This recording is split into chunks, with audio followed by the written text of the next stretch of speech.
আজকের দিন হয়তো আমার জন্য খুব একটা ভালো ছিল না। আমার ব্লগ যারা দেখো তারা হয়তো দেখে থাকবে, আগের ব্লগে আমি দেখিয়েছিলাম যে আমার বাবার বাড়ি থেকে অনেক আম পাঠিয়েছিল আর তার সঙ্গে পাঠিয়েছিল অনেক আলু। অনেক আলু বলতে ভুল হবে, 2 মনের মতো আলু পাঠিয়েছিল। দেখো এই সমস্ত আলুগুলো নষ্ট হয়ে গিয়ে, একদিকে দেখি সমস্ত আলুগুলো নষ্ট হয়ে গিয়েছে, অপরদিকে জার থেকে যখন আমি চাল নিতে গিয়েছিলাম চাল আর ডাল একসঙ্গে হয়ে গিয়েছে।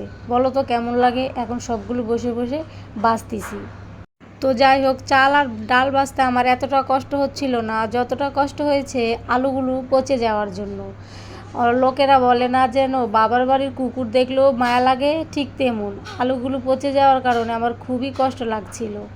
বাবার বাড়ির জিনিস বাবার মতোই আপন হয়। হয়তো আলুগুলি কিনে আনলে এতটা কষ্ট লাগতো না যতটা কষ্ট লেগেছে বাবার বাড়ির জিনিসগুলো নষ্ট হয়ে যাওয়ার ক্ষেত্রে।